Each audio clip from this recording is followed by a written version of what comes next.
السلام علیکم ورحمۃ اللہ وبرکاتہ۔ ناظرین، محرم الحرام کی ہماری خصوصی سیریز میں آج 2 محرم الحرام کے حوالے سے حاضر ہیں۔ آج ہم اس لمحے کا تذکرہ کریں گے جب نواسۂ رسول صلی اللہ علیہ وآلہ وسلم کا قافلہ ایک ایسی سرزمیں پر پہنچا جو قیامت تک حق، صبر اور قربانی کی علامت بن گئی۔ یہ وہ دن تھا جب سیدنا امام علی مقام امام حسین علیہ السلام اور آپ کے اہل بیت اور رفقا کربلا پہنچے۔ آئیے اس تاریخی سفر کو سمجھتے ہیں۔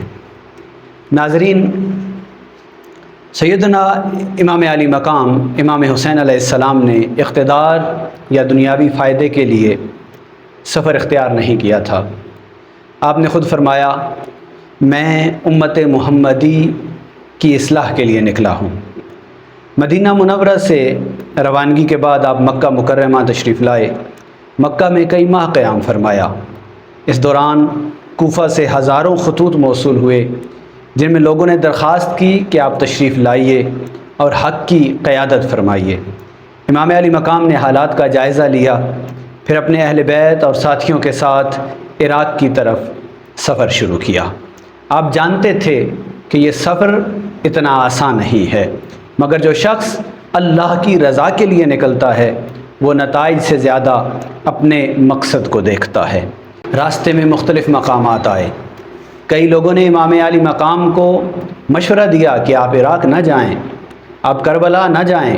بعض نے خطرات سے آگاہ کیا، لیکن امام علی مقام امام حسین علیہ السلام کا اعتماد اللہ رب العزت کی ذات پر تھا۔ آپ نے فرمایا، جو اللہ کو راضی کرنے کے لیے نکلتا ہے اللہ اس کے لیے کافی ہے۔ سفر جاری رہا۔ گرم صحرا، لمبے راستے، چھوٹے بچے اور خواتین اور بزرگ افراد، مگر قافلے کے قدم نہیں رکے۔ ہر شخص جانتا تھا کہ وہ ایک عظیم مقصد کے لیے سفر کر رہا ہے۔ آخرکار 2 محرم 61 ہجری کا دن آیا۔ یہ وہ دن تھا جب امام علی مقام کا قافلہ دریائے فرات کے قریب ایک میدان میں پہنچا۔ یہ میدان بعد میں پوری دنیا میں کربلا کے نام سے مشہور ہوا۔ امام حسین نے یہاں قیام فرمایا، خیمے نصب کیے گئے، اہل بیت نے آرام کیا، بچوں نے سکھ کا سانس لیا، مگر کسی کو معلوم نہ تھا کہ چند دن بعد یہی میدان تاریخ کا سب سے عظیم باب بننے والا ہے۔ یہ کون سی زمین ہے؟ تاریخی روایات میں آتا ہے کہ امام علی مقام نے اس مقام کا نام دریافت کیا۔ جب مختلف نام بتائے گئے تو آخر میں کربلا کے نام کا ذکر کیا گیا۔ امام حسین نے اس نام کو سن کر توقف فرمایا، کیونکہ یہ مقام اب اللہ کی مشیت کے تحت ایک عظیم امتحان کی جگہ بننے والا تھا۔ یہاں یہ بات یاد رکھنی چاہیے کہ کربلا کے نام کے متعلق بہت سی روایات بیان کی جاتی ہیں، لیکن ان میں سے ہر روایت تاریخی اعتبار سے یکساں مضبوط نہیں ہے، لہٰذا ہمیں احتیاط کے ساتھ وہی بات کرنی چاہیے جو معتبر تاریخی حقائق اور تاریخ میں ملتی ہے۔ مورخین کے مطابق کربلا عراق کا ایک معروف علاقہ تھا۔ اس نام کی اصل کے بارے میں مختلف آراء پائی جاتی ہیں۔ بعض اہل علم کہتے ہیں کہ یہ قدیم بابلی زبان کے الفاظ سے بنا، بعض کے نزدیک یہ اس علاقے کا قدیم جغرافیائی نام تھا۔ البتہ ایک بات یقینی ہے کہ واقعہ کربلا کے بعد یہ نام پوری دنیا میں حق اور قربانی کی علامت بن گیا۔ آج اگر دنیا کے کسی کونے میں کربلا کا نام لیا جائے تو فوراً امام علی مقام امام حسین علیہ السلام کی یاد تازہ ہو جاتی ہے۔ جب خیمے نصب ہوئے تو اہل بیت نے وہاں قیام فرمایا۔ حضرت زینب سلام اللہ علیہا موجود تھی، حضرت عباس علیہ السلام موجود تھے، حضرت علی اکبر علیہ السلام موجود تھے، بچے بھی تھے، خواتین بھی تھیں، اور وہ وفادار ساتھی بھی تھے جو آخری وقت تک امام علی مقام کے ساتھ رہے۔ یہ صرف ایک لشکر نہیں تھا، یہ وفا کا قافلہ تھا، یہ ایمان کا قافلہ تھا، یہ قربانی کا قافلہ تھا۔